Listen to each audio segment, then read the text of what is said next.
Trajimos una Biblia, hermanos. Les pido que la tomemos con la mano derecha, si es posible la ponemos en alto y decimos: la palabra de Dios contenida en este libro es la verdad que acepto creer, es la enseñanza que me comprometo a seguir y es la esperanza que me atrevo a confesar. Nada me impide recibirla, nadie me evitará que la haga parte de mi vida y por ningún motivo dejaré de proclamarla. Estoy aquí para leerla, oírla y vivirla diariamente. Amén. Enraizados, recuerdan, así se llama nuestra campaña. Espero que todos estemos alineados, asistiendo a los grupos celulares, al Instituto Bíblico y estemos leyendo el libro o estemos escuchando el libro.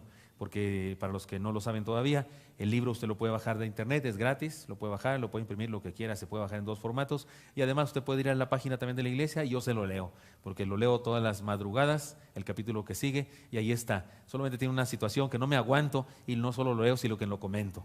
De repente alguna enseñanza que creo que merece una explicación, me agarro y entonces es un poquito más largo que leerlo. Si usted quiere, lo lee junto conmigo. Pero ahí estamos, enraizados en la palabra del Señor. La intención de la campaña es que ustedes y yo regresemos a las enseñanzas de la Biblia, de la palabra del Señor. Conforme pase el tiempo, en ocasiones la iglesia de Cristo, los religiosos, nos vamos alejando, vamos adquiriendo ideas de aquí y de allá y nos perdemos de lo que dijo la palabra originalmente. Eso pasó justamente en la Reforma y por eso fue necesario que algunos se levantaran e hicieran un llamado al mundo entero para regresar de nuevo a la palabra del Señor. Pero creo que cada generación debe hacer eso y nosotros debemos hacerlo y lo estamos haciendo en nuestra iglesia. El texto es el mismo que decimos todos los días al final del culto, pero ahora en una versión diferente. Lo leen conmigo, por favor, si está en la pantalla, léanlo conmigo. Arraíguense profundamente en Él y edifiquen toda la vida sobre Él. Entonces la fe de ustedes se fortalecerá en la verdad que se les enseñó y rebosarán de gratitud.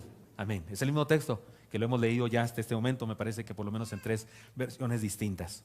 El día de hoy estudiaremos otro de los pilares de la fe cristiana.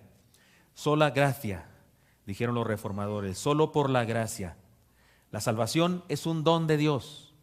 Por tanto, es algo que el pecador recibe en forma inmerecida, basado en los méritos de Cristo alcanzados durante la vida, muerte y resurrección. Nadie puede alcanzar la salvación, nadie. Nadie puede comprar la salvación, nadie. Nadie puede conseguir la salvación, es imposible. La salvación se recibe gratis o no se recibe, o no la tienes. No es por nuestros méritos, es por los méritos de Cristo. Mientras el hombre intenta salvarse, más se pierde y más se condena. Pero cuando reconoce que no puede salvarse a sí mismo y se derrota ante el Señor, entonces se deja salvar por la gracia de Dios. Este es un pilar de la fe cristiana. No es una enseñanza que en todas las religiones se enseñe. No lo es. Es un distintivo de la fe cristiana, por eso es uno de los solas de la fe cristiana. Se llaman así a estas verdades principales. Y déjenme antes del video, por supuesto, están esperando el video, yo también. Pero antes de eso déjenme contarles, en cierta ocasión, en una iglesia coincidieron dos personas digamos de condiciones morales y de circunstancias sociales opuestas. Coincidieron un delincuente malvado, perverso, que fue condenado a varios años de prisión, pero que en la prisión conoció a Cristo, se entregó a Cristo, comenzó a vivir la vida cristiana, incluso comenzó a hacer bien a otras personas, de tal manera que salió antes de tiempo por buen comportamiento y fue a la iglesia ese día. Pero en la iglesia ese día también estaba el juez que lo condenó. El juez que aplicó la ley, tal como dice la ley, no más, no menos, aplicó la ley y lo condenó y estaban juntos. Y el pastor se dio cuenta de eso. El pastor que está al frente, los pastores al estar al frente nos podemos dar cuenta de cosas como esas. El pastor se dio cuenta de eso. Ese día celebraron la Santa Cena. La Santa Cena, la celebración de la cena es una celebración de gracia de Dios, donde recordamos lo que Cristo hizo por nosotros. Y cuando se acabó el sermón, el pastor, como siempre, saluda y el juez era una de las personas que le gustaba ir a saludar al pastor. Y cuando saludó al pastor, el juez le dijo al pastor: pastor, ¿se dio cuenta de eso? ¿Cuánta gracia de Dios en este culto? Un vil pecador, arrepentido, reconoce que solo en Dios puede ser salvo y tiene el privilegio de celebrar la Santa Cena. Y entonces le dijo el pastor: sí, no supe que se había dado cuenta usted de eso. ¿De qué me di cuenta? Es que estaba esa persona, el delincuente que usted condenó. No lo sabía, pastor. Entonces, ¿de qué me habla? De mí le hablo. Yo fui un vil pecador y soy un vil pecador. Y por la gracia de Cristo puedo celebrar la Santa Cena. Dijo, bueno, sí, dice el pastor, pero es que yo pensaba en aquel hombre porque él sí que era pecador, él andaba bien mal, de maleante y asesino y esas cosas. Y dice el juez, yo soy tan pecador como él y fui tan pecador como él y tuve más dificultades para enterarme de eso, porque fui educado en una iglesia y crecí sabiendo la religión. Y ahí me costó más trabajo que a él saber que yo era pecador. Pero gracias a Dios, porque finalmente lo reconocí, le entregué mi vida a Jesucristo y le insisto, pastor, cuánta gracia de Dios en este culto que un vil pecador como yo pudo celebrar la Santa Cena. Y el pastor entendió, dijo, está bien, pues ya, vaya por ahí. En ocasiones no entendemos la gracia de Dios. Recuerden, hay dos situaciones especiales aquí en esta campaña. Las enseñanzas que estamos aprendiendo, las enseñanzas que estamos reconociendo en el libro y en donde quiera, si fueran nuevas, sería una vergüenza para mí. Si cada sermón que predico y cada lección del devocionario fuera nueva enseñanza, sería una vergüenza para mí. Tendría que pedirle perdón a Dios porque ¿qué he enseñado en estos 21 años de pastor? Si estos son los fundamentos de la fe, ¿qué he enseñado? Si les enseño cosas nuevas ahora en esta campaña. Eso es un asunto que pasa aquí. Estamos ustedes y yo reestudiando cosas para que los nuevos creyentes, los nuevos, aprendan ciertas cosas que son los fundamentos de la fe. Y los viejos creyentes, no agraviando al que habla, pues recordemos esas cosas. Pero hay una segunda cosa aquí interesante. En ocasiones decimos que hemos aprendido las doctrinas de la fe, pero no las vivimos del todo. Por ejemplo, casi cualquier iglesia evangélica reconoce que creemos en la gracia del Señor. Reconocemos que creemos en la gracia del Señor. Siempre que Dios está lleno de gracia, pero no falta quien le diga a una persona, es que ten cuidado porque hay que agradar a Dios y hay que granjearse la gracia de Dios. Si alguien dice eso, está totalmente perdido. No se puede granjear la gracia de Dios. ¿Se dice acá granjear o es muy de mi tierra de Chihuahua esa frase? ¿Sí se dice acá? Como conseguirlo, como portarte bien con tu papá para que te dé el domingo. ¿Sí se dice eso, granjearse? Y si crees que eso es, no, si dices esa frase, entonces no sabes nada de la gracia de Dios. Porque no, la gracia de Dios es el derramamiento de sus bendiciones sobre alguien que no lo merece. Lo creemos, lo decimos, pero en el transcurso de la vida vivimos como si no lo creyéramos, como si no fuera así. Bueno, pues quiero que ustedes y yo hoy reflexionemos sobre esta verdad, solo la gracia de Dios. Y para introducirme entonces, adelante con un video.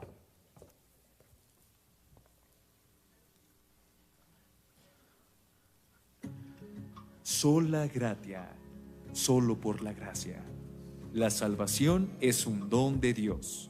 Por tanto, es algo que el pecador recibe de forma inmerecida basada en los méritos de Cristo, alcanzados durante su vida, muerte y resurrección. Porque por gracia sois salvos por medio de la fe. Y esto no de vosotros, pues es don de Dios, no por obras, para que nadie se gloríe. Martín Lutero se hizo monje a causa del susto que le causó un rayo. Invocó a Santa Ana, de la cual era devoto, y le prometió volverse monje. Había sido criado en el temor de Dios. Tenía conciencia del juicio divino y del infierno. Cuando fue ordenado al sacerdocio en 1507, experimentó una severa crisis al saberse indigno de estar ante la presencia de Dios. Como muchos otros, acostumbraba mortificarse el cuerpo. Se confesaba todos los días y en ocasiones varias veces al día, pero no encontraba la paz ni la seguridad del favor de Dios. Su trabajo como maestro fue enseñar Romanos y Gálatas. Fue allí donde en algún momento se topó con Romanos 1:17 y experimentó una iluminación tal que a partir de entonces hizo de la verdad descubierta su lema de vida: mas el justo por la fe vivirá. Y con esa idea fundamental causó una gran revolución espiritual en el mundo. Algunos piensan que Lutero tenía problemas mentales y estos se manifestaban en una obsesión por su culpabilidad. Qué bueno fuera que todos los seres humanos experimentáramos, como él, una conciencia de pecado tan seria. La mayoría de los seres humanos, muy usados por Dios, tuvieron esta misma conciencia. Ahora bien, no es ningún problema saberse pecador. El problema es no encontrar descanso para nuestras almas.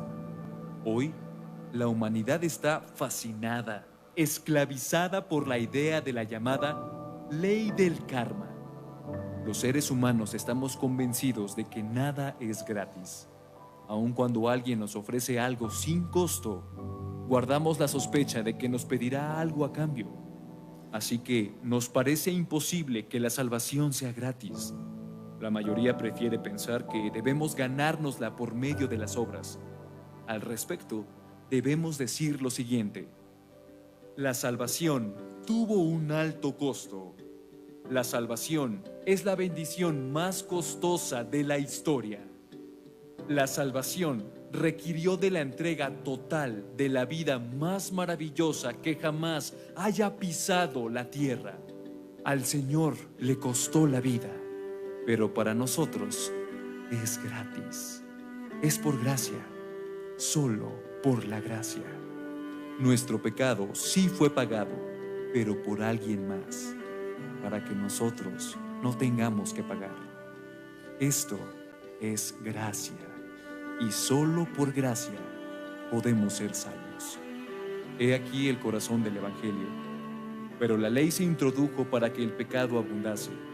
Mas cuando el pecado abundó, sobreabundó la gracia, para que así como el pecado reinó para muerte, así también la gracia reine por la justicia para vida eterna mediante Jesucristo, Señor nuestro. Vivamos la gracia de Dios, enraizados.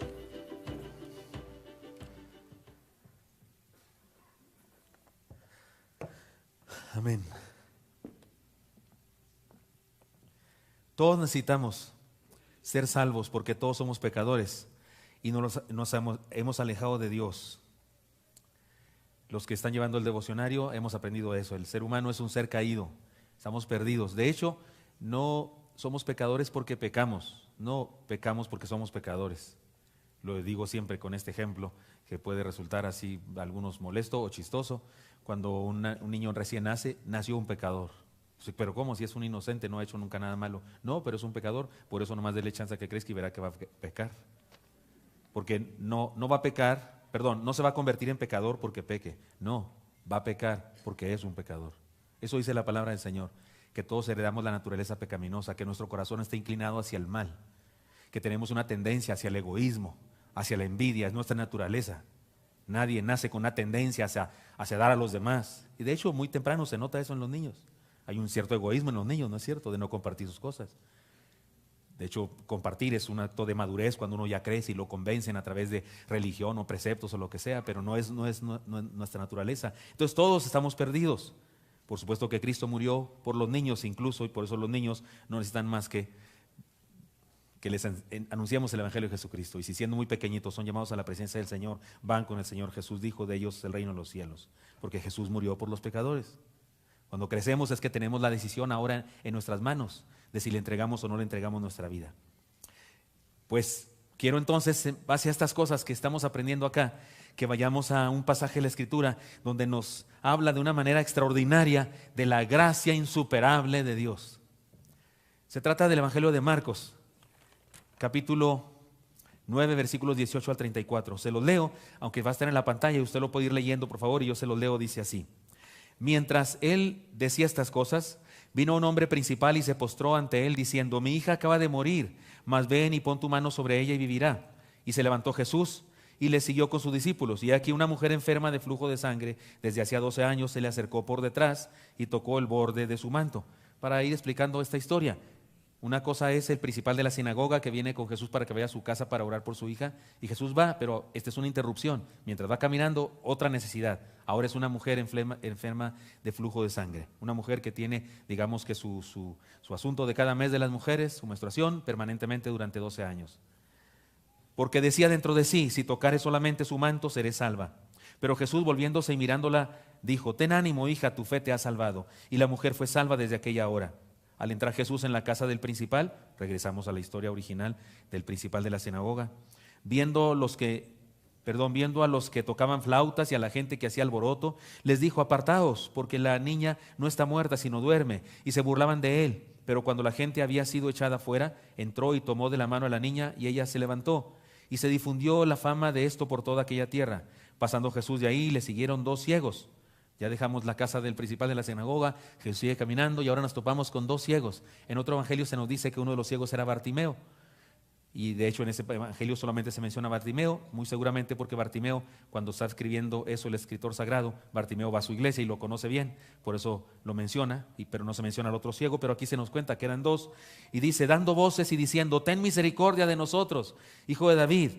Y llegando a la casa, vinieron a él los ciegos y Jesús les dijo, ¿creéis que puedo hacer esto? Ellos dijeron, sí, Señor. Entonces les tocó los ojos, diciendo, conforme a vuestra fe os sea hecho. Y los ojos de ellos fueron abiertos y Jesús les encargó rigurosamente diciendo, mirad que nadie lo sepa. Pero salidos ellos divulgaron la fama de él por toda aquella tierra. Mientras salían ellos, he aquí que le trajeron un mudo endemoniado. Ya dejamos a los ciegos que ahora ya ven. La hija del principal de la sinagoga está viva y la mujer enferma de flujo de sangre ya no está enferma de flujo de sangre, pero ahora nos topamos con otro caso. Mientras ellos salían, aquí le trajeron un mudo endemoniado y echando fuera el demonio, el mudo habló y la gente se maravillaba y decía, nunca se ha visto cosa semejante en Israel. Pero los fariseos decían, por el príncipe de los demonios, echa fuera los demonios. Mateo 9, 18 a 34. Siempre hay un prietito en el arroz, dicen por ahí, ¿verdad? Siempre hay una piedra en los frijoles, dicen otros. Y aquí vemos pues que no todos creyeron, pero algunos sí creyeron y experimentaron bendición. Este pasaje nos acerca a enseñanzas fundamentales de nuestra fe. De hecho, sería una grave omisión que las enseñanzas que encuentro en este pasaje no las hubiéramos abordado antes como iglesia. Así que usted, si es nuevo, venga conmigo y maravillémonos de la gracia de Dios, del amor de Dios. Y usted es un cristiano maduro, venga conmigo para gozarnos en las verdades fundamentales que sostienen nuestra vida, para que no las olvidemos nunca.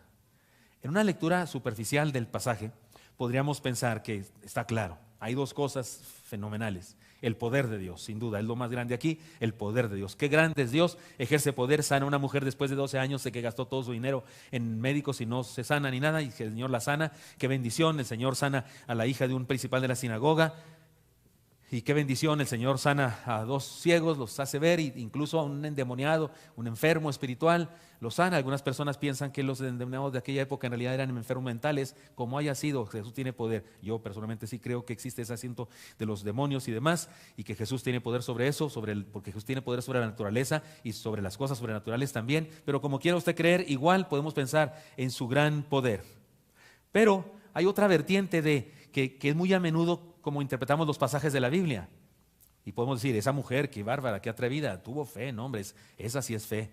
Y el principal de la sinagoga, en serio, fue a Jesús y qué listo, qué sabio. Y podemos hacer todo un sermón acerca de él, su atrevimiento, su sabiduría, estuvo dispuesto a rechazar sus ideas religiosas que le habían dado y fue a Jesús y salir de aquí diciendo, alabado sea el principal de la sinagoga. O podemos decir, qué bárbara esa mujer, es una heroína de mi vida. O esos ciegos, qué bárbaro, qué valientes, insistieron en gritar, Jesús, hijo de David. Otro evangelio dice, el que dice que era Bartimeo solamente, dice que le decían, cállate, cállate. Y Bartimeo era ciego, pero se hizo el sordo. Me encanta decir eso. Era ciego, pero se hizo el sordo. O sea, ya tenía 2 discapacidades y siguió gritando. Y podemos hacer todo un sermón para hablar de Bartimeo y decir, qué bárbaro, cuánta fe tenía. El problema es con los endemoniados, ahí no sé qué decir de ellos. Estaban endemoniados, pero de eso se trata el mensaje de hoy. Si usted o yo interpretamos que esos seres humanos fueron bárbaros por su fe, entonces estamos interpretando mal la Biblia.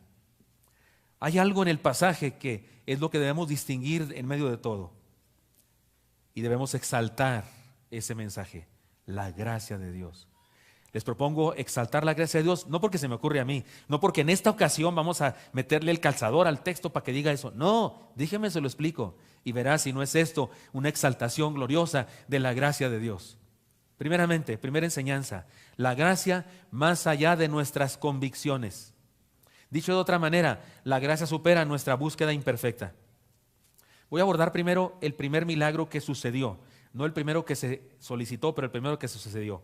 El primero que se fue solicitado fue el de la hija del principal de la sinagoga, pero eso no aconteció hasta después del milagro de la sanidad de la mujer enferma de flujo de sangre, ¿no es cierto? Es que quiero ir con el milagro de la mujer enferma de flujo de sangre. La primera parte del texto nos habla de esos milagros entrelazados. ¿Quién es esta mujer? Tenía 12 años con una hemorragia permanente.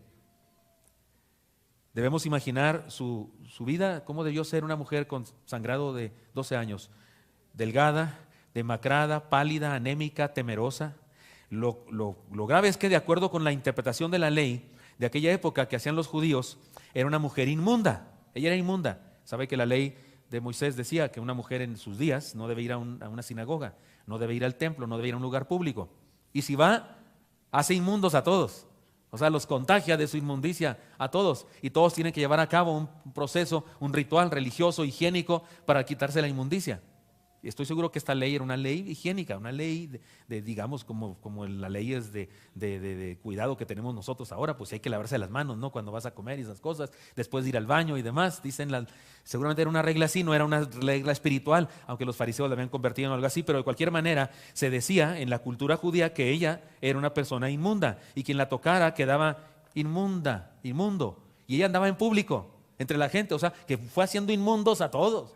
Imagínense en el metro Pino Suárez, 6 de la tarde, y usted va inmundo, pues hace inmundos a todos. ¿Con cuántas personas se topa uno en el metro? Con varios miles, ¿no? Varios cientos de miles tal vez. Así que esta mujer, seguramente, esta es la razón por la que fue en secreto. Seguramente por eso fue a las espaldas del Señor, no quería hablar con Él, sino que llegó así de improviso, dijo, si tan solo tocaré su manto, porque dice ella, no, llego y le digo, oye, ¿me puedes sanar? ¿Qué tienes? Soy inmunda, o sea, tengo problemas. Todos hubieran salido corriendo. De hecho, hubieran podido apedrearla, según las costumbres de aquella época. Sé que algunos interpretan que aquella mujer tuvo una fe incuestionable, extraordinaria y sin defecto. Y con todo respeto les digo que no fue así. De hecho, no es ese el mensaje de este pasaje. La esencia del pasaje, igual que toda la Biblia, no tiene como objetivo exaltar al ser humano, sino como objetivo exaltar a Dios y su gracia, para darle a todo ser humano la motivación para acercarse a Él. Sé que algunos se enojarán o se enojan por lo que voy a decir y por lo que he dicho en otra ocasión sobre este asunto, pero déjenme decir lo siguiente. La fe de esta mujer era una fe imperfecta, fue una búsqueda imperfecta. Su actitud se parece mucho a la de aquellos seres humanos que se van de rodillas para tocar un manto, una cruz, una estatua, etcétera, etcétera. Es la razón por la que algunas personas, algunos usureros incluso por televisión venden agüitas milagrosas, ¿no es cierto? Venga a tocar el manto, no sé hablar como brasileño, pero me entienden, ¿verdad? Venga a tocar el manto de no sé qué y que trajimos agua y arena del Jordán porque hicimos un viaje. ¿Ha oído esas cosas? Usureros que venden beneficios que no son ciertos, por eso debía llamarse pague por sufrir, ese movimiento. Pero por causa de esta costumbre de los seres humanos, de que queremos pagar por todo, es que hay personas que hacen eso y enseñan mentiras. Esta mujer tenía una actitud más o menos parecida. Si usted dice, no, ella sabía que Jesús era el Hijo de Dios, oiga, ni Pedro, Juan ni Jacobo sabían eso.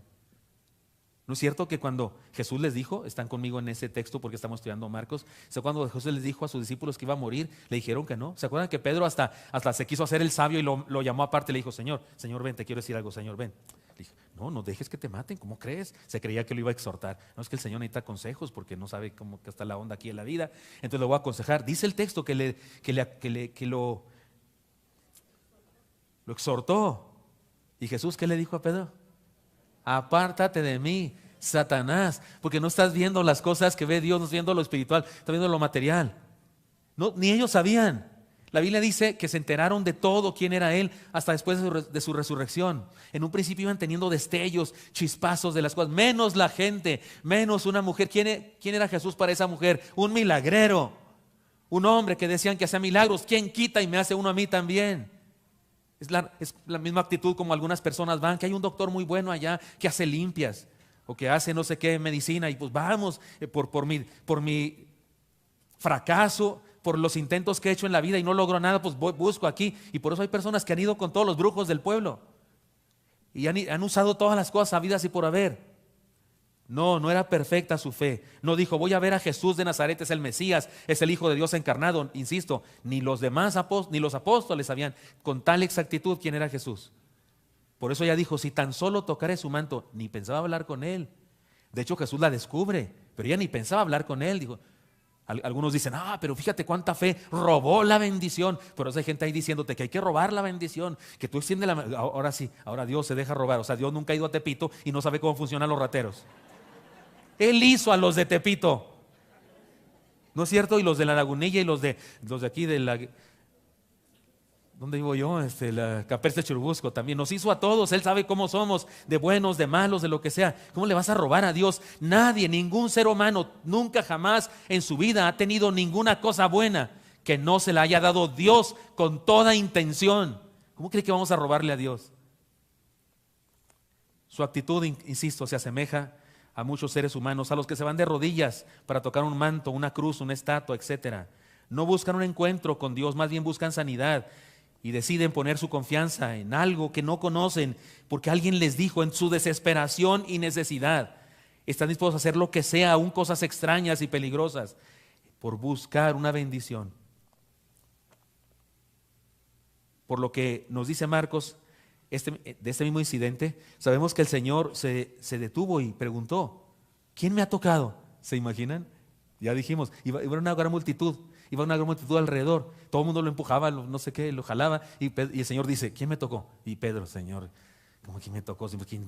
Pues hay 20,000 que pueden haberte tocado, Señor, ¿quién sabe? Todos te empujan, te jalan, ¿cómo dices que quién me ha tocado? Estamos aquí hechos bola. Ahorita que vayamos saliendo, ¿no? Vamos saliendo ahí, se hace un bolón ahí, y más con las hermanitas que van despacio, porque llevan muletas o algo, y usted de repente dice, ¿quién me tocó? O aquel, hermano, pues ¿cómo dices? Pero Jesús sabía que algo había pasado, Él percibió y por supuesto estaba poniendo a prueba también a sus discípulos. Todos te empujan, te jalan y te aprietan, y tú nos preguntas, ¿quién me ha tocado? Dice Pedro, el atrevido. Pero el Señor sabía que alguien le había tocado de manera diferente. Nos encanta exaltar a la mujer en lugar de exaltar la gracia de Dios, y creo saber la razón. Muchas veces nos identificamos con esa mujer, especialmente cuando manifestamos una búsqueda defectuosa como ella, y entonces queremos sentirnos bien. Bueno, hice lo correcto. Sí hizo lo correcto la mujer. Por eso no digo que su búsqueda era mala, no, nomás imperfecta. Su fe tenía tintes de superstición, pero tuvo algo bueno, tuvo algo de bueno. ¿Saben qué tuvo de bueno? Que fue a Jesús. No tienes que ser perfecto para ir a Jesús. No tienes que creer exactamente como dice la Biblia para ir a Jesús. Él te puede enseñar lo que debas creer, pero lo primero que tienes que hacer, lo primero que tiene que hacer un hombre es ir a Jesús, porque la salvación no es por convicciones perfectas, no es por causa de una fe extraordinaria. La salvación es por causa de una gracia insuperable, la gracia de Dios. Todo lo que decía dentro de sí esta mujer era esto: si tan solo tocare su manto, seré salva. Confiaba en el poder de hacer milagros, confiaba en el manto, confiaba en la energía que podría salir del Señor, pero es probable que ni siquiera estaba confiando perfectamente en Él, porque, insisto, no sabía exactamente que era el Hijo de Dios, que era el Dios encarnado. Insisto, eso no lo sabía nadie de los ahí presentes en ese momento de la historia. Podemos ver en ella tintes de superstición, insisto. Sé que algunos se enojan conmigo porque digo esto. Algunos prefieren decir que era una gran mujer con una fe incuestionable, inquebrantable. Pero deben saber esto: interpretar así ese pasaje es entonces nulificar la gracia de Dios, exaltar a los hombres. Y es decirle a las personas que antes de ir a Dios y recibir cualquier bendición, lo primero que deben hacer es tener una fe inquebrantable. Y nos encanta hacer eso. Yo doy una conferencia a pastores acerca de la predicación y digo que debemos predicar la gracia con gracia y para gracia. Digo en mi conferencia, y digo, si predicamos un sermón y exaltamos a Moisés, la gente sale diciendo, qué bárbaro, qué grande es Moisés. Pero la gente se siente pequeña frente a Moisés y dice, claro, Moisés. David, claro, Salomón. Pero si predicamos un sermón exaltando la gracia de Dios sobre Moisés, sobre David, sobre Salomón, la gente sale diciendo, qué grande es nuestro Dios, hasta a mí me puede bendecir. ¿Estoy hablando claro? Porque nos encanta exaltar a las personas. El ejemplo más claro, ya se los he hecho a ustedes, pero déjenme decirlo una vez más: Gedeón. Eran 32,000 soldados y Dios le dijo, no quiero que ganen los 32,000, porque va a ensoberbecerse Israel contra mí, diciendo por nuestra fuerza, porque somos muchos, ganamos. Y dijo Dios, diles que se regresen los que tienen miedo. Y se regresaron 22,000 y quedaron 10,000. Y dijo Dios, siguen siendo muchos, no quiero que se ensoberbezca Israel diciendo, por nosotros hemos ganado la victoria. Diles que se regresen los que tomen agua, llévalos a tomar agua. Los llevó a tomar agua y dijo, ¿cómo quedaron acá? Acá hay 9,700, acá hay 300, a estos llévate. Y con 300 ganó, y el texto dice 4 veces. porque no quiero que se sobrevesca Israel contra mí diciendo por nosotros ganamos. Dios quería que quedara clarísimo que fue por él. Por eso hizo un ejército de 32,000 en 300, para que no quedara duda de que ¿por qué ganaron? Pues son muchos, no eran muchos. Pero cómo nos encanta a algunos predicadores agarrar ese pasaje para decir que esos 300 eran los más valientes, los más listos, tomaron agua de una manera que nadie entiende cómo fue que tomaron agua, porque el texto está confuso y en hebreo menos le entendemos porque no hablamos usted y yo más que tarahumara, chichimeca, náhuatl y español. Y exaltamos al ser es más, hay un sermón que se llama una minoría calificada. Yo predico un sermón de ese texto que se llama una minoría descalificada. Yo creo que eran los más insensatos, los más torpes. ¿Quién va a la guerra y no tiene miedo? Dígame, ¿usted si va a la guerra no tiene miedo? O sea, está un grupo de personas, un joven van a la guerra, van a pelear. ¿Contra quién le gusta pelear? Contra los árabes. Sí, ¿verdad? Sería una guerra más o menos. O contra los americanos. Tienen bomba atómica y demás. Y ahí van nuestros jóvenes y les pregunto a los jóvenes, ¿quién tiene miedo? Y todos dicen, pues yo. Y nomás un insolente dice, ¿qué dijo? ¿Quién dice cuando va a la guerra que no tiene miedo? Pues el que está drogado, está mal de la cabeza, le patina el coco o es un irresponsable. Por eso no me los conviertan en valientes a esos 300. No es cierto. No ganaron porque eran valientes. Y no sé si alguno era valiente, a lo mejor sí. Y no sé si alguno era muy listo, un genio, a lo mejor sí. Pero el texto bíblico deja bien claro que no ganaron por eso. Que ganaron por la sola gracia de Dios. Cuidado con eso que tenemos como pasión de exaltar al hombre en vez de exaltar a Dios. No importa si nuestra fe está contaminada con superstición. Si vamos a Cristo, si acudimos a Él, tendremos respuesta a nuestra necesidad, porque su gracia supera nuestra supersticiosa fe o nuestra búsqueda supersticiosa. Algunos de ustedes saben esta historia, algunos la vivieron conmigo. Hace algunos años, saben que tenemos una iglesia en formación en La Canuy y está el hermano Nicasio Mora siendo el pastor allá, pero hace muchos años ni conocíamos a Nicasio Mora. Nicasio Mora no conocía la iglesia, lo invitamos después. Esa iglesia en formación o misión la tenemos de hace mucho tiempo. Y antiguamente, cuando yo recién llegué a la iglesia, yo iba a visitarla ya. Se hacía más tiempo, no había carretera hasta allá, ahora hay carretera. No había luz eléctrica allá en el pueblo, ahora hay luz eléctrica, gracias a Dios. No teníamos templo de tabique, ahora tenemos templo de tabique. En aquella época era de palos, de unas vigas y de lámina. Y fuimos un día, ¿se acuerdan? No sé quién está aquí, Porfirio, tal vez Rebeca Briones, su hermano Ricardo, Chucho Nieves, otros hermanos. Fuimos y llevamos una caja de medicinas. Yo no revisé qué era. Nuestro ministerio médico no era tan organizado como el de ahora. Llevamos cobijas, muchas cobijas, llevamos ropa, llevamos una televisión gigantesca, no plasma, no había plasmas en esa época. Y usted dice, pastor, que fueron en dinosaurio o qué, pero sí, fue hace años, unos 18 años, tal vez 17 años. Llevamos una televisión muy grande y baterías de carro, porque es con eso que se prendía la televisión, y una bocina para invitar a las personas, porque es una aldea, las casas no están pegadas una contra otra. Hay una casa acá y 100 metros hay otra, y así por toda la montaña, un lugar precioso. Y fuimos, y una mañana cuando estábamos desayunando llegó una señora porque quería que viéramos a su niño. No iba para que oráramos por él, iba para saber si no teníamos medicina o alguna cosa así. Llevaba a su niño en sus brazos y yo pensé, de veras, de inmediato pensé, este niño se estaba muriendo.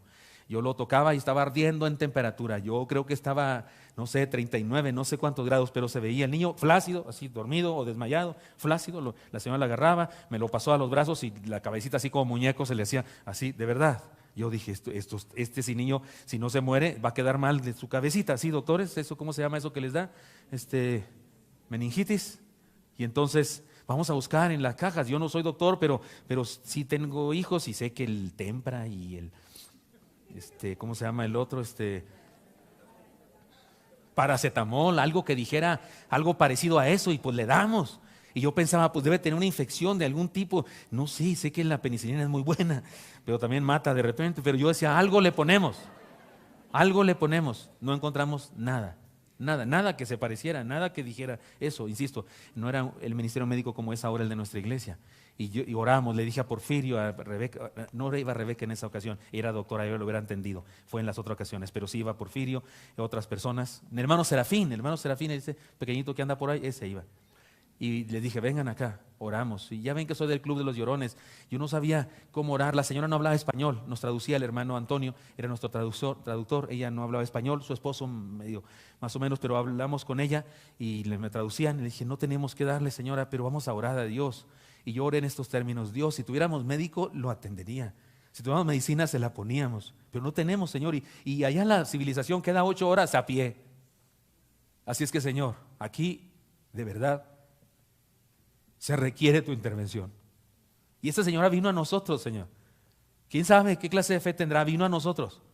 Por favor, Señor, haznos un milagro y sana a este niño, sálvalo, que no quede mal de su cabecita. Le recomendábamos que si podía, que lo llevaran allá abajo, que no sé qué. Por supuesto que en nuestro caso así no le hacen ellos. Ellos se van a su casa, le dan unos tés y cosas de esas.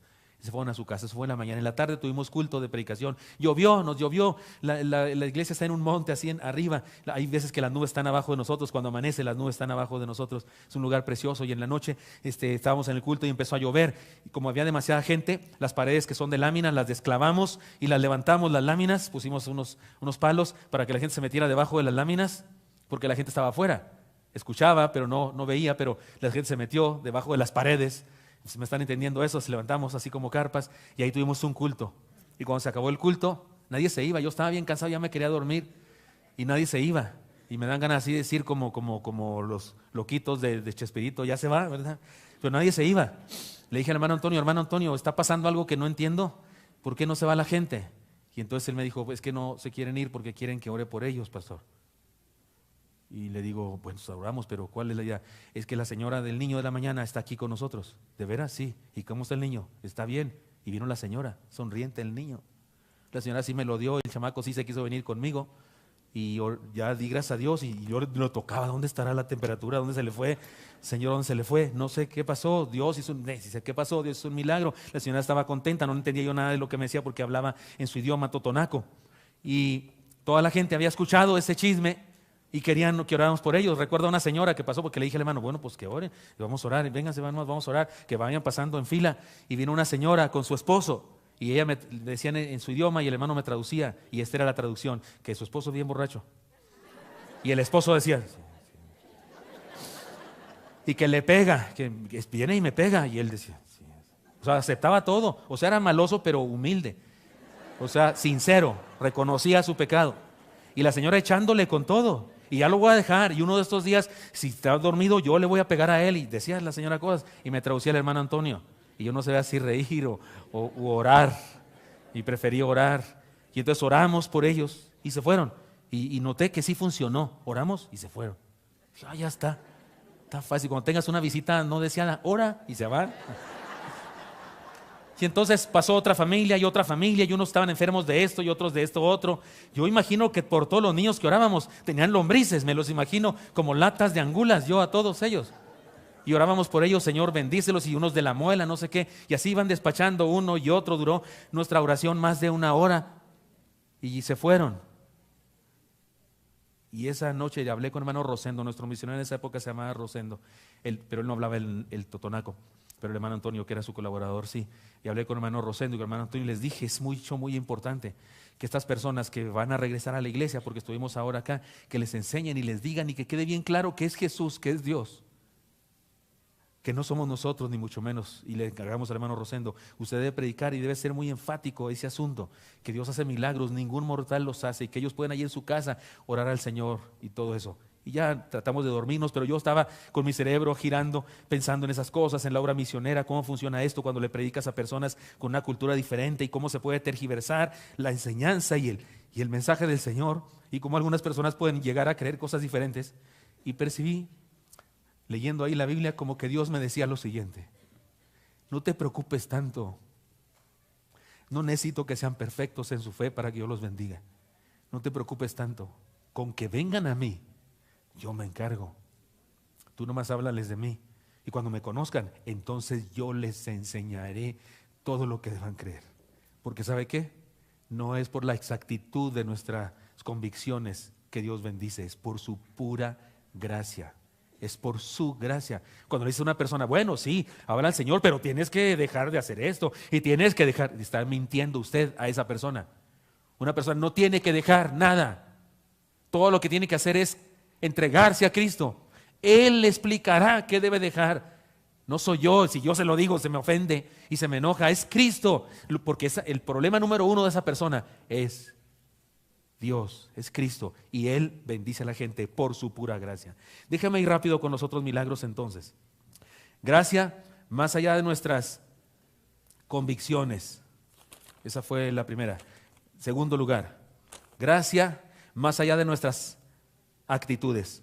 La gracia supera nuestra búsqueda interesada. El siguiente milagro fue el milagro de el que lo solicitó fue el líder de la sinagoga. ¿Se acuerdan? Y el Señor le dijo, voy a tu casa, pero los interrumpió la mujer. ¿Pero quién es este hombre? Es un religioso, es un jefe, una especie de pastor de la sinagoga, una especie de secretario general de la sinagoga, seguramente un fariseo o discípulo de los fariseos. Y yo digo, ¿y qué hace ahí en ese momento? Si todos los fariseos no quieren nada con el Señor Jesucristo, lo critican y andan buscando hacerlo caer, ¿qué hace en este momento este hombre ahí? ¿Por qué se atreve a venir? ¿Y dónde estaba antes? Jesús ya ha sido profeta en esta tierra más de 2 años posiblemente. ¿Y qué viene a hacer después de 2 años de predicación de Jesús? ¿Por qué hasta ahora sí lo busca? ¿Saben por qué hasta ahora sí lo busca? Porque tiene una hija enferma. ¿Por qué no había buscado al Señor antes? La respuesta es muy sencilla. No le había buscado porque sencillamente no había sentido que lo necesitaba. Montones de personas se han convertido después de que tuvieron un gran problema, una enfermedad, un accidente. Pero usted y yo no nos quedemos en la superficie. La enseñanza está clara. El Señor tiene poder para salvar y para resucitar personas. Pero en el fondo de esta historia hay una enseñanza maravillosa. La gracia del Señor supera nuestras imperfectas actitudes. A lo mejor a alguno de ustedes o a mí nos hubiera gustado decirle a este hombre, perdón, ahora sí, ¿verdad? Ahora sí quieres. Pero el Señor, no. Señor, tengo una hija muy enferma. No dudo que alguien de ahí de los discípulos sintió la tentación de decirle, Señor, ese líder de la competencia, es el líder de los que te están echando, es el líder de los que no quieren. ¿Saben que Jesús dejó de predicar en las sinagogas después de un tiempo?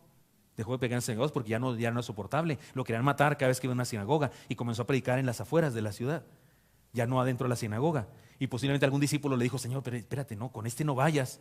Y Jesús le dijo a este hombre, sí, vamos a tu casa. Vamos. Y iba encarrerado para allá, iba allá para allá.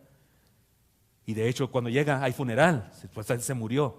Ya estaban cantando las plañideras profesionales, lloronas profesionales, porque en aquella época, y los que son muy viejos, más viejos que yo, saben eso, que en México también había eso, se contrataban plañideras, personas que lloraran, porque si en un sepelio no había quien llorara, no era un buen sepelio, entonces había gente que se contrataba para llorar. Ya desmayos y pujidos salían más caros, esos en el menú del plañidero profesional ya había más cosas, crisis de por qué te fuiste, esas ya eran, ¿cómo se dice? Órdenes especiales. Y estaban ahí las plañideras tocaban música, y Jesús llegó y los cayó, les arruinó la fiesta, les arruinó el negocio y les dijo, no está muerta. Y dijeron, ¿cómo que no? Pues si está bien muerta. Y el Señor se realiza el milagro. No nos enfocaremos en el milagro, solamente enfoquémonos en lo siguiente. La gracia del Señor supera nuestras imperfectas actitudes. No importa por qué viene a Jesús una persona, no importa si viene a Jesús, ya la hicimos. Porque si puede conocer el amor de Dios, porque eso es lo que convierte a las personas. ¿No decía Pablo en Romanos capítulo 12, versículos 1 y 2? ¿Se acuerdan cómo comienza diciendo Pablo? Os ruego, ¿por qué dice os ruego? ¿Por qué? Por las misericordias de Dios. Si el amor de Dios y la misericordia y la gracia de Dios, de lo que estamos hablando, la gracia de Dios, no convence a una persona, nada lo hará. Así es que no tengo por qué andar discutiendo ni tratar de demostrarle a una persona una cosa, su error o mi acierto o lo que sea. No tengo por qué andar haciendo eso. A lo mejor hasta ni es verdad que sea tan mi acierto y tan su error. No, lo que tengo que mostrarle es la gracia de Dios. Porque si el amor de Dios, la gracia de Dios, la misericordia de Dios no mueve a una persona, nada lo hará. Por eso solo la gracia del Señor supera nuestras imperfectas actitudes, supera nuestra imperfecta búsqueda o nuestra fe supersticiosa, supera nuestras imperfectas actitudes. Pero más de eso, la gracia, más allá de la pureza de nuestra doctrina, la gracia supera nuestras imperfecciones doctrinales, nuestra teología incorrecta. Ahora el turno es de 2 invidentes, posiblemente Bartimeo y otro más. Siempre tenemos la tentación de convertir en héroes a estas personas y decir qué grandes, qué bárbaro, pero no. déjame decir cuánta gracia de Dios. Algunos piensan que tenían tanta fe, que Señor, ten misericordia, que gritó tanto, que exigió tanto, que demandó tanto, que el Señor no tuvo más remedio que hacer caso y sanarlo. Así como la gente que cree que Dios, porque mire, sí creemos en la gracia, pero hay gente que piensa, evangélicos que piensan que si ayunamos Dios nos tiene que contestar. No, ahora nos contesta porque no, porque mira, aquí estoy y mi colitis y mi, ¿cómo se llama todo eso que da cuando no ayunas? Mi gastritis.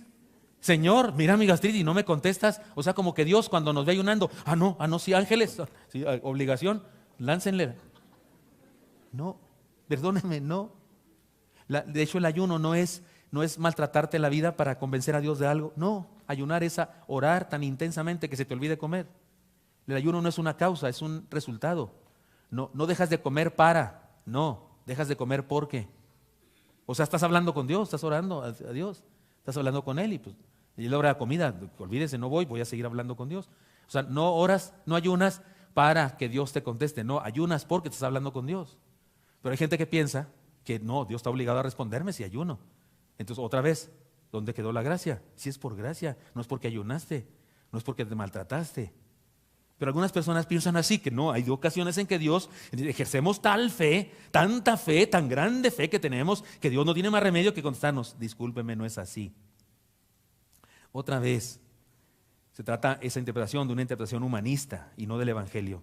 Una interpretación así va más bien con los neocarismáticos que disfrutan de exaltar el poder del hombre. Decláralo tú, ato, roto, ato, mato, no sé qué dicen, frases célebres. Sin darse cuenta, lo que hacen es empequeñecer la gracia de Dios.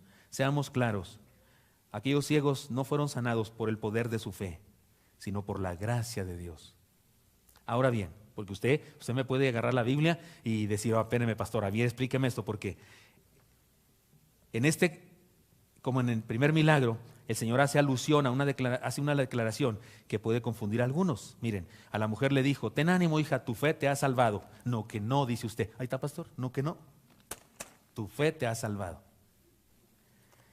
Le explico, analicemos bien eso.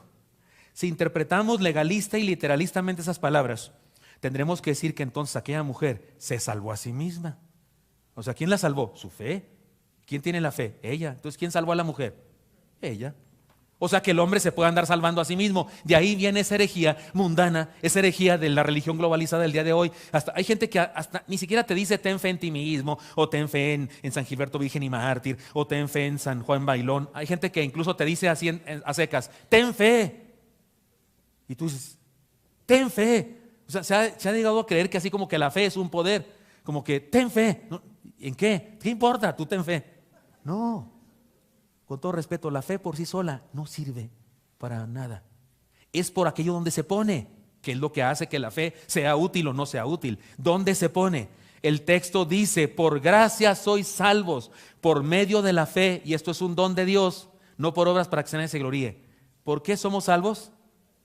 Por gracia, no por fe, por gracia. Decir que soy salvo por fe es una herejía. Soy salvo por gracia, pero sí, añádale, por medio de la fe. Creer en Él hace que su gracia, que es la que salva, me salve. Pero no me salva en la fe, no, me salva su gracia. La fe solo hace efectiva esa bendición en mi vida. Bueno, esta mujer ejerció fe y esa le salvó, dicen algunos. Surge entonces la pregunta, ¿para qué fue necesario que el Señor muriera? Si su fe le salvó, su fe le salvó, ¿para qué fue necesario que Jesús muriera? ¿Para qué murió Jesús? ¿Para qué semejante acción tan extraordinaria, tan grande, que ningún Dios de la historia se le hubiera ocurrido hacer semejante cosa? No existen los dioses otros, pero digo, si existiera, ninguno hizo eso. ¿Por qué tuvo que morir Jesús? La explicación es sencilla. Las palabras del Señor a esa mujer no le estaban diciendo, mira, tú te salvaste a ti misma al creer. No, le estaba diciendo, aquello en lo que pusiste tu fe te salvó. Como cuando tú le dices a tu esposa, ¿qué es el asunto? El amor es una acción, ¿no? El amor es algo que das a una persona. Entonces tú eres el que ama. Tú amas a tu esposa. ¿Cuántos se aman a su esposa? Levántenla porque aquí está, no voy a hacer que. Entonces tú le dices a tu esposa, te amo. Y todos entendemos la lógica de eso. Tú amas a tu esposa. Tú eres el que ama. El amor es una virtud tuya y tú das ese amor a tu esposa. Pero de repente tú le dices a tu esposa, eres mi amor. ¿Cómo está eso? No, perdóname, pero no es tu esposa, no, tú la amas. ¿Qué dices cuando eres mi amor? Es que es ahí donde pones tu amor. Eso es lo que dijo Jesús aquí. Aquello donde pusiste tu fe. Veniste al lugar correcto. No le está diciendo el ejercicio de tu fe, sino aquello en que pusiste tu fe. Le está diciendo aquel al que se acercó, aquel en el que puso su fe, defectuosa o no, la salvó. Podemos decir que Jesús es nuestra fe. Ahí sí podemos decir que la fe salva, pero cuando no hablamos de la fe como el ejercicio de una creencia, sino que hablamos de fe como de la persona en donde pongo mi fe. Y entonces si Jesús es mi fe sí salva. Pero no mi fe de que yo creo, no. Mi fe de donde yo puse mi creencia. ¿Estoy hablando claro más o menos? Porque acuérdese, ustedes y yo usamos metáforas todo el santo día. Usamos lenguaje figurado todo el tiempo, como cuando decimos que tengo uno en el estómago. Eso es mentira, no puedes tener uno en el estómago. Si tienes uno en el estómago, por favor, ve con un gastroenterólogo porque estás grave. ¿No es cierto? O que dices, es que siento traigo, ¿qué se siente en el estómago cuando estás enamorado? ¿Qué se siente mariposas? Si tienes mariposas perdóname, no son mariposas, son alguna clase de bicho raro. Una cruza entre solitaria con nematelminto, o no sé cómo se llamarán las lombrices, pero nomás me acordé de ese nombre de la frefa, y ya le salieron alas, estás grave. De hecho tienes un bicho más raro que cualquiera, ni con metronidazol, que es la muerte blanca, sale. Ay, perdonen doctores, no sé si estoy echando a perder toda su ciencia.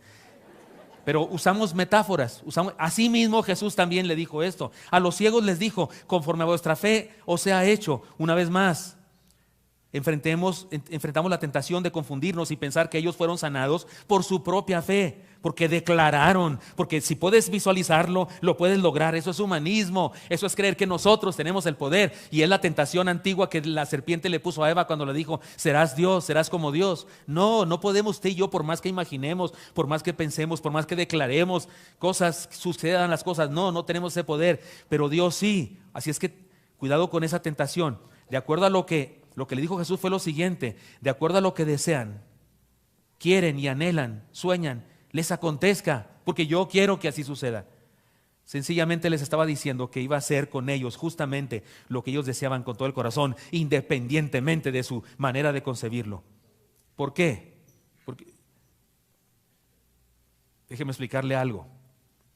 Ahora bien, ¿tenían aquellos invidentes una fe pura? Me temo que no del todo. Y va a decir usted, otra vez va a hablar mal, y habló mal de la mujer enferma de flujo de sangre, y ahora va a hablar mal de estos pobres invidentes. Analicemos lo siguiente. Ellos le dijeron a Jesús, Señor, hijo de David, ten misericordia de nosotros. Dígame una cosa, ¿Jesús era hijo directo? O sea, ¿David era su papá? No. Sí era su descendiente, pero no su papá. Su tatara y otros tátaras, abuelo tal vez, un pariente lejano. ¿Por qué llamaban las personas al Mesías, o al que pensaban que iba a ser el Mesías, hijo de David? ¿Por qué lo llamaban así? Porque pensaban que el Mesías era un militar tipo David. ¿Se acuerdan por qué David no pudo edificar el templo de Dios y lo tuvo que hacer Salomón? ¿Se acuerdan la razón que Dios le dijo a David para no permitirle el privilegio de edificar el templo? ¿Se acuerdan ustedes cuál fue? Has derramado demasiada sangre. Era un guerrero, era un matón, era un gigantes. Había derramado demasiada sangre, y Dios le dijo, no serás tú el que edifique mi templo, lo va a hacer tu hijo Salomón, que significa rey de paz o pacificador. Qué curioso. Y llamaban a Jesús no hijo de Salomón, ni lo llamaban hijo de Moisés, ni lo llamaban hijo de Josué, ni hijo de Abraham, lo llamaban hijo de David. ¿Qué querían decir con eso? Es un guerrero, necesitamos un guerrero que venga a matar a todos los romanos y a los espartacos y a los griegos, y los destruya a todos y haga que los judíos gobernemos el mundo. Ese era su concepto de Mesías. ¿Era la clase de Mesías que era Jesús? ¡No! Uno de nosotros le hubiera dicho a estos hombres, no soy ese Mesías, no me llamen así. Pero ¿qué hizo Jesús? Los llamó. Incluso el que le decía, cállate, no hablen, parece que tal vez fue el mismo que le dijo, tranquilos, los llama. Tranquilos, ya sacaron boleto, los llama. Los trató bien y les dijo algo con respecto a su idea. No vuelvan a decir que soy el hijo de David, por favor, eso es una incorrección. Les dijo algo, nada dijo al respecto. Y los sana, porque su gracia va más allá de nuestra pureza doctrinal. ¿Cuántos aquí se convirtieron, no nacieron en un hogar cristiano? O sea, se convirtieron así como yo, del cerro bajados a palos, con todo y ramas se convirtieron. Levante su mano. Dígame una cosa, puedo bajar su mano, pero dígame una cosa. ¿Usted creía perfectamente bien todo lo que cree ahora, por ejemplo, de la Biblia, cuando recién se convirtió? ¿Sabía todo lo que sabía ahora? No. Usted no se preparó en su casa, voy a una iglesia protestante, voy a quebrar todos mis ídolos, voy a quemar todos. No, usted no hizo nada de eso, más regresó. Lo digo con mucho respeto, por favor, no me tomen a mal los católicos aquí presentes. Usted regresó a su casa y vio el Sagrado Corazón de Jesús y hasta sintió vergüenza, así como que, sí, fui a una iglesia protestante, no te enojas. Así como que usted no era perfecto. Usted no creía exactamente como cree ahora. Ese fue asunto de que el Espíritu Santo en su vida, cuando usted lo dejó entrar, le fue enseñando cosas. Y en forma tierna, amorosa, no en forma de crítica ni nada. El Señor le fue cambiando a usted y dando convicciones, pero cuando usted se entregó a Cristo, usted recibió salvación, aún creyendo un montón de cosas equivocadas. Porque la gracia va más allá de la pureza de la doctrina. La gracia supera nuestra imperfecta teología. Ahora bien, ese Señor todo maravilloso, que no era el hijo de David, pero sí era el Mesías, bendijo a esos hombres por la pura gracia. Una vez más, es posible que nos sintamos identificados con ellos, pero les respondió el Señor su solicitud, sí. Maravillosamente tenemos que decir sí, porque la gracia supera nuestra fe doctrinalmente impura. El punto es acercarnos a Jesús, no importa lo demás. Y si importa algo de lo demás, Él se encargará de guiarnos a toda verdad. Así le dijo a sus discípulos: el Espíritu Santo, el Consolador, que yo enviaré cuando fuere llevado de vosotros al cielo, porque si no me fuere, Él no vendrá, pero si me fuere, sí vendrá el Consolador. Y les dijo: Él les guiará a toda verdad. Así es que, hermanos míos, la gracia de Dios supera nuestra búsqueda imperfecta. La gracia de Dios supera nuestra actitud imperfecta o convenenciera. Y la gracia de Dios supera nuestra equivocada teología. Y por si fuera poco, la gracia más allá de nosotros mismos. O sea, la gracia supera nuestro vacío de fe. Déjenme les digo lo siguiente. A la enferma de flujo de sangre, a pesar de su búsqueda extraña, con tinte de superstición, el Señor la bendijo. El líder de la sinagoga, a pesar de que nunca buscó al Señor más que cuando lo necesitó, pero el Señor lo bendijo y le sació su necesidad. Y a los ciegos, pese a su equivocado concepto acerca del Mesías, el Señor los bendijo. Pero el caso que viene ahora, este caso es nefasto. ¿De qué estamos hablando? De un endemoniado. ¿Y qué fe puede tener? ¿Y qué búsqueda puede tener si está endemoniado? Dice que era mudo, un espíritu mudo. ¿Cuál fe pudo ejercer? Insisto, si la mujer tenía una fe contaminada, superstición, Jairo tenía una conveniencia, y los invidentes una fe contaminada con la doctrina incorrecta. El caso del enfermo espiritual, la cosa, como dijo Chava Flores, es ya nefasta o funesta. ¿Qué fe podrían tener? Ninguna. Y si nos preguntamos, ¿lo bendijo el Señor? La respuesta es sí, lo liberó hasta causar conmoción en la comunidad. ¿Lo sanó por su fe? No. A no me pueden decir nada que mire la fe. ¿Cuál fe? A sí ni siquiera le pudo decir el Señor, ¿tu fe? ¿Cuál fe? Está endemoniado. Y si está endemoniado es porque ha practicado artes ocultas, es porque ha practicado el satanismo, ha practicado brujería, y por eso he quedado en ese estado. Y resulta que Jesús, ¿cuál fe? Aquí no le pudo haber dicho nada como tu fe te ha salvado, ¿cuál? Y sin embargo Él, con su bondad y misericordia, lo sana. Sí lo sanó y lo liberó por la gracia. La gracia supera nuestra fe cuando ni tenemos fe. La gracia, por eso he llamado a esto gracia más allá de nosotros mismos. Yo le he dicho en mi vida de pastor, le he dicho esto a varias personas que me han manifestado, no sé, una derrota o una situación de mucha depresión. Les he llegado a decir: usted no tiene fe, pues yo voy a tener por usted. Hágale como quiera, porque yo voy a creer por usted y voy a orar por usted. Y usted no tiene fe, yo voy a ejercer la mía por usted. Imagínate el que te dice que no le hables de Cristo. No le hablas, pero ¿cómo se quita la oración? Tómala. ¿Cómo se quita la oración? Yo un día le dije a alguien: yo voy a orar por ti. No, no ores por mí. Sí, voy a orar. ¿Y qué? A ver, impídemelo. Voy a orar por ti, hazle como quieras. Y voy a pedirle a Dios que un día de estos estés de rodillas ante Él. Y cuando suceda te voy a decir: lero, lero, candilero. Ya sucedió. Y no le dije lero, lero, candilero, porque no iba en el momento, no iba. Cuando vino y me confesó que me entregó su vida a Jesucristo, y todo salgo yo con mi lero, lero, candilero. Lo pensé, pero no se lo dije. Me estoy desahogando ahorita nada más. Lo traía atorado aquí desde hace 15 años. ¿Cómo se quita el que vas a orar por él? Ora, pídele a Dios que lo bendiga, porque la gracia de Dios va más allá de nosotros mismos. La gracia de Dios supera nuestro vacío de vida, de fe. Es más, estoy seguro que muchos de los aquí presentes estamos aquí porque alguien oró por nosotros. Alguien pidió a Dios por nosotros para que nos convirtiéramos. Alguien pidió. Yo cuando era adolescente supe de una vecina mía que tenía una foto mía y unos cabellos. Porque como nos cortaba el pelo ahí una señora del barrio, tenía unos cabellos y los tenía en no sé qué frasco, no sé sustancias, porque me quería para yerno. Sí, ¿sí saben de esas brujerías? ¿Sí han hecho alguna de esas alguna vez? Así consiguieron lo que traen. Ya sé que no, y si fuera cierto ni lo dirían. Pero mire que no, porque no fue mi suegra la que hizo eso. No, me casé con la Yani y mi suegra no hizo eso, fue una señora del barrio y nunca sucedió. Pero estoy seguro que Vilma Arellano Somarriba, mi compañera de la preparatoria, cuyo padre era el pastor de la iglesia, que fue la que me invitó al templo, oró por mí. Y sé que otras personas oraron por mí. La que estaba sentada junto a mí, Ruth Eusebio, oró por mí. Y más adelante su hermana Lupita y su hermano Luis oraron por mí. Después les he contado, después de unos años fui pastor de ellos. Yo era el pastor de ellos. Los que me aconsejaron, los que me dijeron el evangelio, ahora eran mis ovejas y me hablan de usted hasta la fecha. Cuando voy a Chihuahua la paso llorando cuando los veo y los abrazo, porque fueron mis evangelizadores y tiempo después yo era su pastor de ellos. Y me iban a pedir consejo, pastor, ¿y cómo le hacemos eso? Y yo le decía, pues si usted es la que me decía antes cómo le hacíamos, ¿no se acuerda? Pero sí, pero usted se fue al seminario, me decía, y a usted lo llamó Dios. Oiga, alguien oró por mí y aquí estoy. Y aquella señora que hizo brujería, pues no estoy allá. Así es que la gracia de Dios va más allá de nosotros mismos. La gracia supera nuestra fe cuando ni tenemos. Por eso tengo un desafío a experimentar la gracia insuperable. Algunos grupos hablan de una fe inquebrantable, de rituales secretos, de ayunos prolongados, de productos, cursos donde estudiar las profundidades de la fe, de encuentros, preencuentros, posencuentros.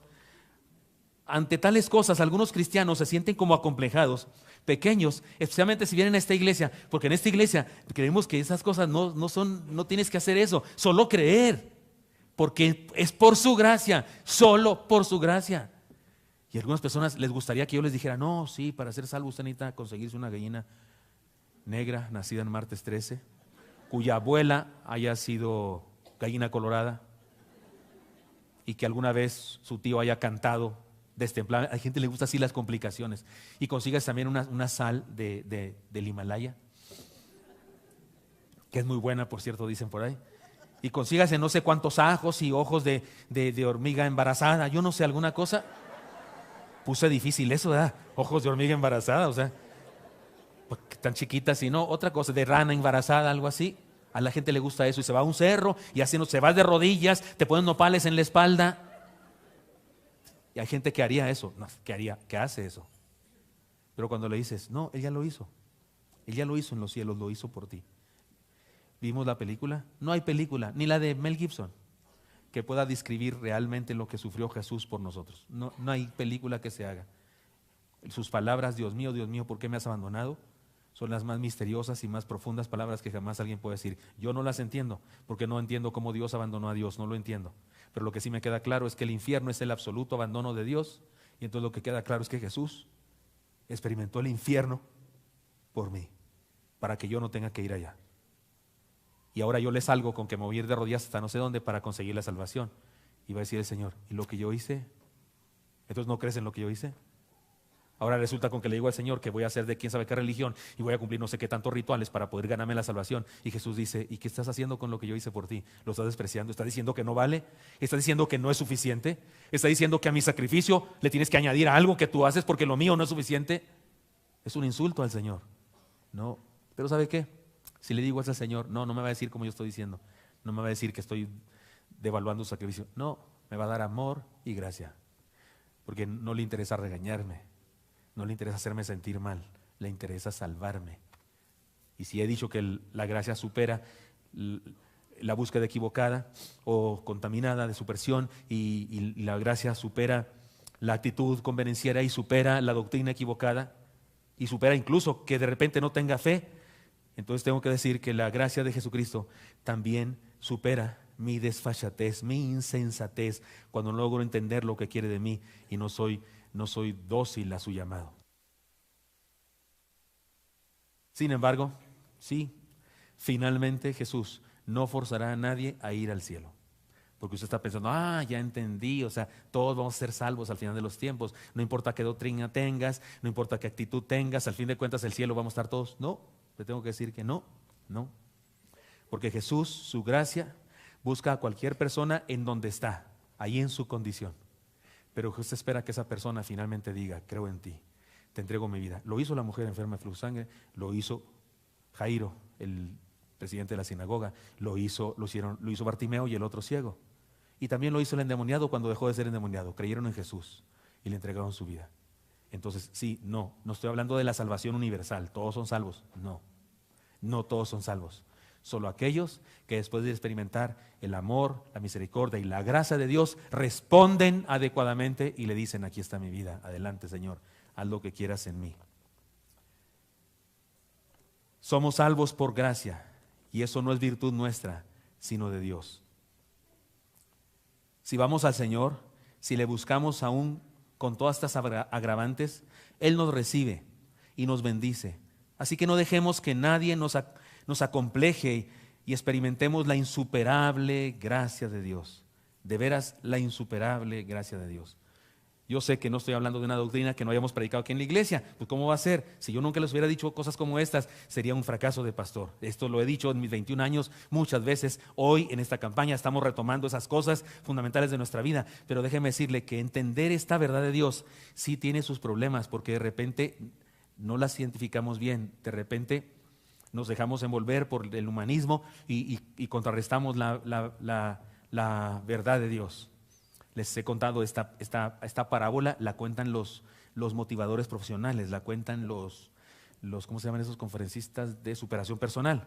Cuentan que un día un rey que quería ser sabio le dijo a sus sabios, quiero ser sabio pero no tengo tiempo para estudiar, entonces por favor agarren toda la sabiduría del mundo y escriban la sabiduría del mundo de tal manera que yo la pueda leer en unas cuantas semanas y sea sabio.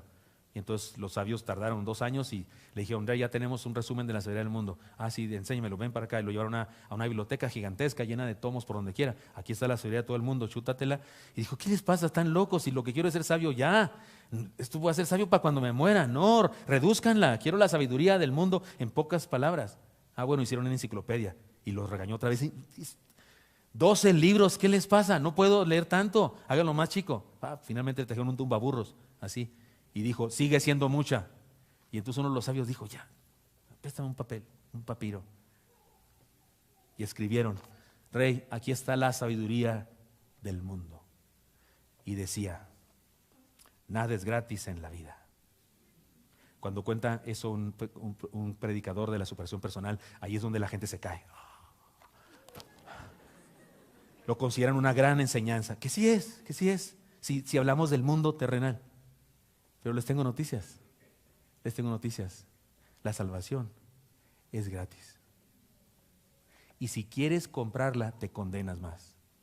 Y si quieres ganártela con religión, acciones, rituales, te condenas más. Lo único que tienes que hacer es derrotarte ante el Señor y decir, no puedo. No hay manera de que yo me salve, ni que me salve mi mamá ni mi papá. Señor, o acudo a ti o estoy perdido. Y en ese momento eres candidato para experimentar la salvación de Dios. Y esa gracia de la que hablamos es insuperable. Una niñita, para terminar, cuyo padre era contador y a menudo trabajaba con ella en su casa y a menudo le decía cosas a la niña para que le ayudara ahí con papeles y no sé qué. Un día fue exhortada que fuera más cariñosa con su mamá, que le mostrara a su mamá más amor y cariño. Y entonces cuando su mamá iba andando a la casa, ella salió a abrazarla todavía a la puerta de afuera de la casa. Salió a abrazar a su progenitora y cuando llegó hasta ella la apretó fuertemente con sus brazos, le dio un centenar de besos y después de eso trató de recordar las palabras aprendidas y ante el asombro de todos le dijo, mamita, eres una mujer presupuestable. Seguramente quiso decir insuperable, pero le salió eso porque oía eso a su papá decir esas cosas allí en el negocio que tenía él. Y he notado una cosa, la palabra insuperable no la usamos a menudo los seres humanos, no la usamos. Y cuando la llegamos a usar es para mal. Oye, es que no es posible. O sea, hay gente que es un bruto, pero yo pienso que no puede ser más bruto y llega y me supera. y lo superas. ¿Han oído esa? Cuando creo que no puedes ser más tonto, lo superas, te superas a ti mismo. Qué curioso. ¿Por qué no usamos tanto la palabra insuperable para decirnos unos a otros piropos? Alguien dijo, porque tal vez nadie lo es. Tal vez nadie es insuperable. Pero ¿qué creen los deportistas? Se superan cada año. Los récords olímpicos se superan, corre más rápido, avienta la cosa más lejos, salta más alto, gana más veces. Los récords se superan. ¿Por qué estoy diciendo esto? Porque debo decirles una conclusión, hermanos míos. La gracia de Dios que aparece en toda la Biblia, pero en pocos textos aparece como en este pasaje, donde estas 4 personas o 4 grupos de personas, porque uno era un grupo, experimentan gracia de Dios a pesar de lo que sea. Debo decirles que la gracia de Dios es lo más insuperable que existe en el mundo. Podemos decir incluso, podemos llamar insuperable de manera insuperable a la gracia de Dios. ¿Sí me explico? O sea, estoy usando una redundancia a propósito. Podemos decir que la gracia de Dios es insuperable, insuperablemente. No hay ninguna cosa más alta que eso. Ahora, ¿sabe qué es el resultado de esto en beneficio para nuestra vida? ¿Sabe qué es? Que usted y yo deberíamos salir de aquí, de este culto, a comer allá discada y pozole y todo lo que les invito a compartir. Debemos salir no diciendo, qué bárbara esa mujer, qué fe, o qué bárbaro ese presidente de la sinagoga, qué bárbaro esos ciegos. No, debemos salir de aquí diciendo, qué bárbaro es Dios, qué bárbaro es Dios, cuánta gracia, porque eso me anima saber que a mí también me puede dar de su gracia, aunque no sea perfecto, ni en mi actitud, ni en mi teología, ni en mi búsqueda, ni en mi nada. Y que incluso cuando de repente siento que hasta estoy vacío, ¿no has sentido eso alguna vez? ¿No has sentido alguna vez una tristeza muy grande, una desilusión muy grande, una depresión muy grande, que hasta usted siente que no cree nada? ¿Le ha pasado eso? Porque la Biblia dice que le pasó eso a David, la Biblia dice que le pasó eso a Salomón, la Biblia dice que le pasó a eso, Salomón escribió los Proverbios, ¿no es cierto? La Biblia dice que le pasó eso a Job, le pasó eso a Jeremías, Elías también. Maldito el día en que nací, dijo uno de ellos. Es más, uno de ellos se fue grande y dijo, maldito el hombre que fue corriendo a la casa de mi padre a decirle, hijo varón te ha nacido. Y uno dice, ¿para qué maldijo tantos? Esa es una frase como la de los españoles, ¿no? Que dice, bendita sea el hacha con la que cortaron el árbol de donde sacaron la madera para hacer la cuna donde te meció tu madre. Así dicen, ¿verdad? Se van muy lejos. Se van muy lejos para que la bendición sea muy grande. Así salió este profeta y dijo, maldito el hombre que fue corriendo a la casa de mi padre a decirle, hijo varón te ha nacido. Es unas ganas de maldecir su día. Está enojado por haber nacido, hubiera sido un abortivo. ¿Se acuerdan de Job que dijo eso?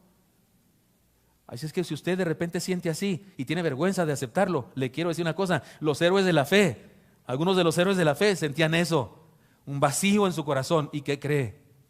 La gracia de Dios supera eso. ¿Qué cree que hace Dios? Este chamaco, no que muy cristiano, no que muy mi hijo, no que muy discípulo. No, ¿sabe qué hace Dios? Me bendice, me manda mensajes, me manda sermones, me manda textos, me manda películas. Vi una película en la semana que me la pasé llorando de principio a fin, que se la recomiendo a todos. Esa película cristiana, Vencedor o Más que Vencedor. Y Dios nos manda mensajes para alentar nuestro corazón. Así es que si usted está aquí y ha escuchado este mensaje de la sola gracia, le invito a aliéntese, anímese. No importa dónde está usted, no importa cuál es su condición, no importa dónde está usted de sus creencias y actitudes. Aquí está Cristo entre nosotros. No importa cuáles son sus problemas que tiene, aquí está Cristo. Venga a Él y dígale, aquí estoy, Señor.